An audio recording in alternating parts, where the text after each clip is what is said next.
In 1956, Philip sailed away on a 4-month royal tour, alone. The palace said it was official duty. The press said otherwise. Across London, the whispers started. They spoke of a marriage under strain, of a prince chafing at his chains. The royal yacht Britannia carried him to the Antarctic, to Australia, far from the palace, far from her. But this is not a story about distance. This is a story about what fills it. Welcome back to Palace Whispers Stories. This is part 2 of the Elizabeth and Philip series, The Windsors, the years 1956 to 1977. One quiet question. What does it take to love a queen?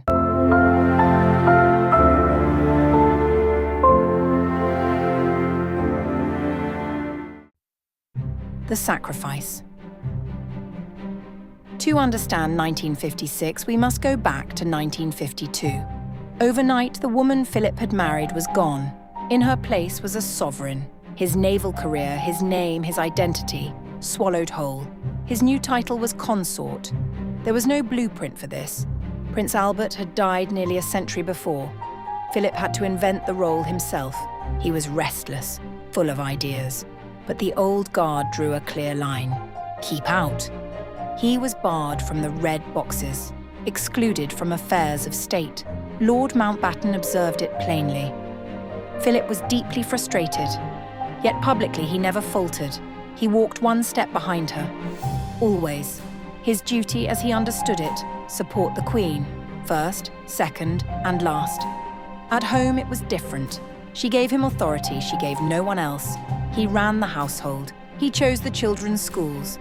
Charles would be sent somewhere that would, in Philip's words, toughen him up. He could be blunt, sometimes cutting. She learned to hold her own. One aide remembered hearing her say, "Oh, do shut up, Philip. You don't know what you're talking about. It was a marriage, a real one." She gave him authority at home because she had ultimate authority everywhere else. She understood what he needed. And so, when the 4-month tour was proposed, she encouraged him to go. The rumours. While Philip was away, the storm broke. His private secretary, Mike Parker, was named in a divorce suit. The tabloids ran with it.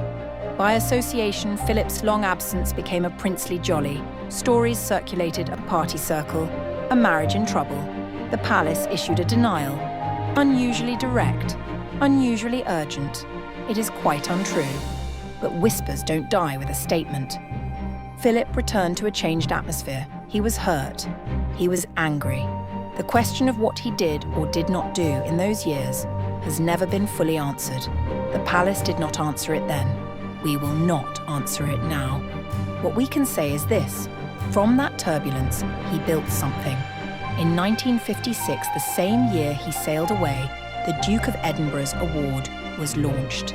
It was his vision, his name, his philosophy.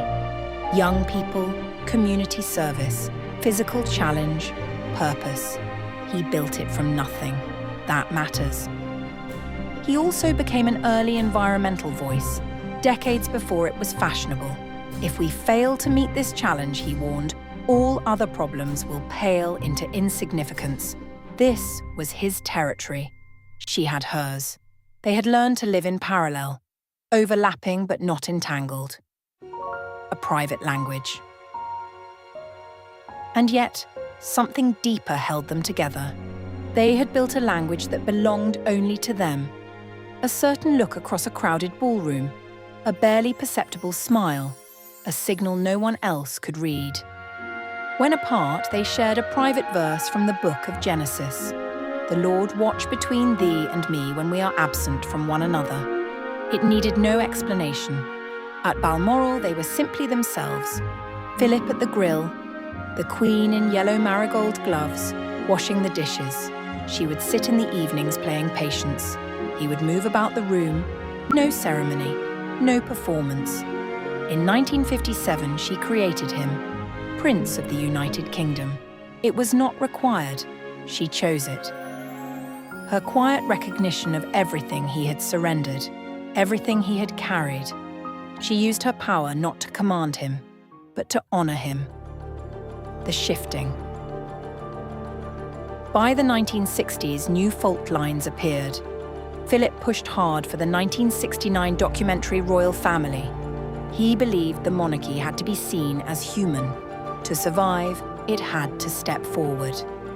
The Queen agreed, cautiously. The world watched them eat breakfast, laugh together, argue gently at picnic tables. It was Philip's instinct, his risk to take.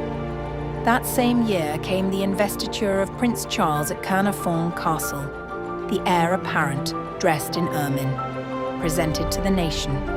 Philip stood at a distance. His relationship with Charles had never been easy. He had tried to toughen a boy who needed tenderness.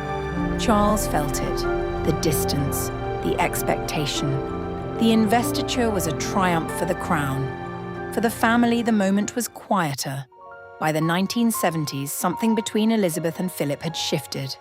Not broken, not cold, but different.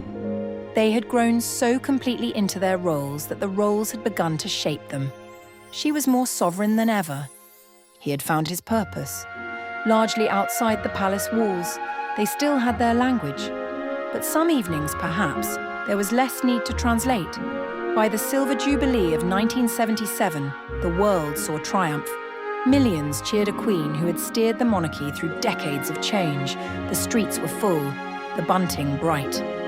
In the private rooms of the palace, something quieter had taken root.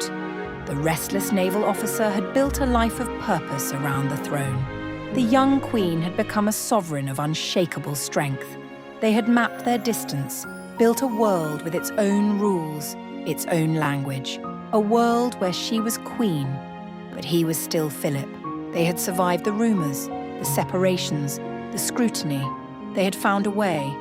But the hardest years were still ahead, and only one of them would be ready.